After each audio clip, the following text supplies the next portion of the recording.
இனிய வணக்கம். Welcome to mom and sons flavour beach peanut chaat. Marina பீச்சில் எல்லோரும் அவிச்ச வேர்க்கடலையில் நிறைய வெள்ளரிக்காய், வெங்காயம், தக்காளிலாம் போட்டு ஒரு சாட் வாங்கி சாப்பிட்ருப்பீங்க. இது நம்ம வீட்டில் செஞ்சு இன்றைக்கி சாப்பிட போகிறோம். இது வந்து high fibre and protein rich சாலடுங்க.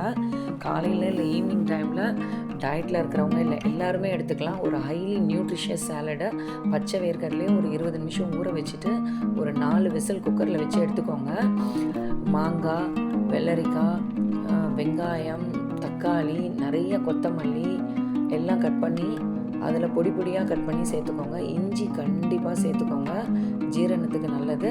கடைசியாக லெமன் பிழிஞ்சு நம்மளோட மிளகாய் பொடி, காரத்துக்கு ஏற்ற மாதிரி பெப்பர் பவுடர் எல்லாம் சேர்த்து மிக்ஸ் பண்ணி சாப்பிட வேண்டியதான். இப்போது வந்து நான் வந்து 4 விசில் வச்சுருக்கேன். நல்லா வெந்துருச்சு. நான் 10 நிமிஷம் தான் ஊற வச்சேன். இப்போது நல்லா கொஞ்சம் நேரம் ஆற விட்டுட்டு தண்ணியை வடிகட்டிட்டு அதில் இஞ்சி சேர்த்துக்கோங்க. மாங்காய் வந்து நான் கொஞ்சம் இனிப்பாக இருக்கணுன்றதுக்காக லேசாக பழுத்த மாங்காய் சேர்த்துருக்கேன். நீங்கள் புளிப்பு வேணும்னா நல்லா காயாக புளிப்பான மாங்காய் சேர்த்துக்கலாம். இதிலே தக்காளி, வெங்காயம், நம்மளோட வெள்ளரிக்காய், லெமன் ஜூஸ் கொஞ்சம், அப்புறம் நிறைய கொத்தமல்லி சேர்த்துக்கோங்க. இப்போது சாட் மசாலா உங்கள் விருப்பம். நான் சாட் மசாலா சேர்க்கலை, வெறும் காஷ்மீரி மிளகாய்த்தூள், அதில் கொஞ்சமாக வந்துட்டு நான் வீட்டில் வறுத்து வச்சுருக்க ஜீரகத்தூள், வறுத்து பொடி பண்ணி வச்ச ஜீரகத்தூள், உப்பு மட்டும்தான் சேர்த்துருக்கேன். சாட் மசாலா, ஆம்ச்சூர் பவுடர்லாம் உங்கள் விருப்பம்.